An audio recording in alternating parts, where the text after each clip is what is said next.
কারবালার হৃদয় বিদারক ঘটনা পর্ব ৫ ও শেষ পর্ব। আগের পর্বে আমরা দেখেছি কারবালার ময়দানে প্রথম শহীদরা আত্মত্যাগ করেছেন এবং ইমাম হুসাইন রদিয়াল্লাহু আনহুর সৈন্যরা সাহসের সঙ্গে লড়াই চালিয়ে যাচ্ছে। আজকের পর্বে আমরা জানব ছোট শিশুরা, নারীরা এবং পরিবারের অন্যান্য সদস্যরা এই কঠিন সময়ে কেমন পরিস্থিতিতে ছিলেন এবং আলী আসগার রদিয়াল্লাহু আনহুর দুঃখজনক ইতিহাস। তৃষ্ণার কষ্ট। ছোট শিশুরা। শিবিরের ছোট শিশুদের অবস্থা ছিল সবচেয়ে করুণ। আলী আসগার মাত্র কয়েক মাসের, তৃষ্ণায় কষ্টে কেঁদছিল। শিশুদের আর্তনাদ শুনে নারীরা ও পুরুষরা হৃদয় বিদারিত হচ্ছিল। তারা নিজস্ব পানির অভাবে অসহায়। শুধু ছোট শিশু নয়, সকল ছোট বাচ্চা এবং শিশুরা তৃষ্ণার্ত ও ক্লান্ত। মায়ের করুণ চিৎকার। ফাতিমা, যিনি ইমাম হুসাইন রাদিয়াল্লাহু আনহুর কন্যা, আলী আসগার রাদিয়াল্লাহু আনহুকে কোলে নিয়ে কান্না করছিলেন। তিনি বারবার বলছিলেন, আমার বাচ্চা, পানি, পানি, তোমাকে পানি দিতে পারি না। শিবিরের মধ্যে গভীর বেদনা নেমে এলো। এটি এক অনন্ত দুর্দশার দৃশ্য। ইমাম হুসেইন রাদিয়াল্লাহু আনহুর সান্ত্বনা। ইমাম হুসেইন রাদিয়াল্লাহু আনহু শিশুদের কষ্ট দেখেও শান্ত থাকলেন। তিনি বললেন, শান্ত হও, আল্লাহ আমাদের সঙ্গে আছেন। এই ছোট্ট প্রাণের জন্য আমাদের প্রার্থনা চালিয়ে যেতে হবে। তিনি শিশুদের দিকে তাকিয়ে কোমলভাবে বললেন, সত্যির পথে আত্মত্যাগ সর্বশ্রেষ্ঠ। আলী আসগার রাদিয়াল্লাহু আনহুর শহীদ হওয়া। এক পর্যায়ে শত্রুরা লক্ষ্য করল শিবিরে ১ মাসের শিশু আলী আসগার রাদিয়াল্লাহু আনহুর জন্য পানি আনতে চেষ্টা হচ্ছে। শত্রু বাহিনীর নিষ্ঠুর হয়ে শিশুটিকে হত্যা করল। এক তীর বাঁচানো গেল না। মাথায় আঘাত করে আলী আসগার রাদিয়াল্লাহু আনহু শহীদ হলেন।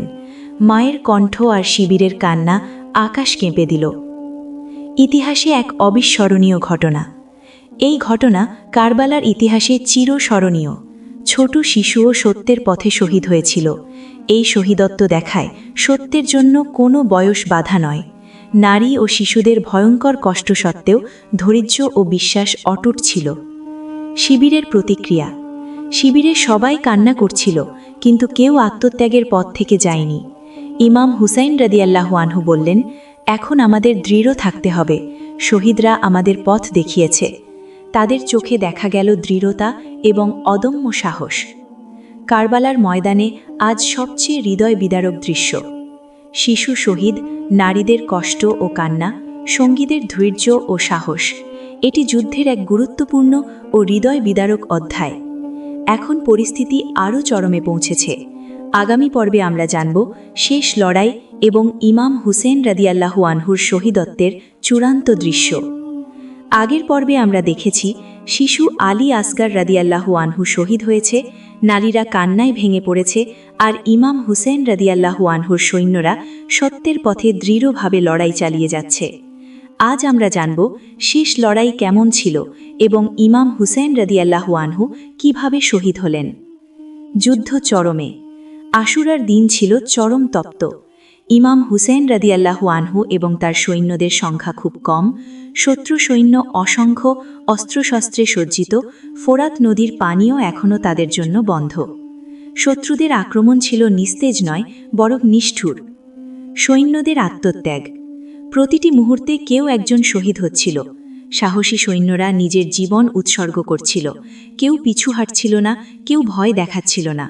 প্রত্যেকটি মৃত্যু ছিল সত্য ও ন্যায়ের জন্য, যা ইতিহাসে চিরস্মরণীয় হয়ে রয়ে গেল। ইমাম হুসেইন রাদিয়াল্লাহু আনহুর চূড়ান্ত সাহস। শেষ পর্যায়ে ইমাম হুসেইন রাদিয়াল্লাহু আনহু একা শত্রুর সামনে দাঁড়ালেন। তিনি বললেন, আমি আল্লাহর পথে দাঁড়িয়েছি, এটাই আমার আত্মত্যাগের মুহূর্ত। শত্রুরা আক্রমণ করল।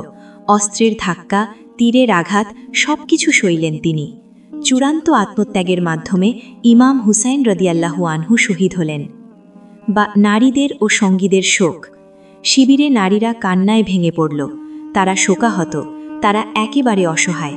তবুও ধৈর্য বজায় রাখল, কারণ তারা জানত এই শহীদত্ব ছিল সত্যের জন্য এবং এটি মানুষের জন্য এক মহান শিক্ষা। কারবালার শিক্ষা। কারবালা আমাদের শেখায়, সত্যের পথে অটল থাকা কখনো সহজ নয়। ধৈর্য, বিশ্বাস ও আত্মত্যাগ সবচেয়ে বড় শক্তি।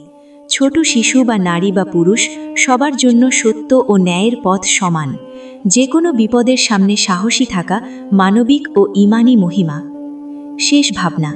কারবালার এই হৃদয় বিদারক ঘটনা আমাদের মনে করিয়ে দেয় সাহস, ধৈর্য, সত্যের পথে অটল থাকা কি মহানত্ব। ইমাম হুসাইন রাদিয়াল্লাহু আনহুর আত্মত্যাগ মানব ইতিহাসের এক চিরস্মরণীয় অধ্যায়।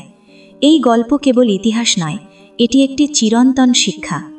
আজকের পর্বে আমরা শেষ করেছি, কিন্তু কারবালার শিক্ষা চিরকাল আমাদের হৃদয়ে বেঁচে থাকবে। সম্মানিত দর্শক, এরকম আরও ঘটনা জানতে সাবস্ক্রাইব করুন HRE মিডিয়া এই চ্যানেলটি।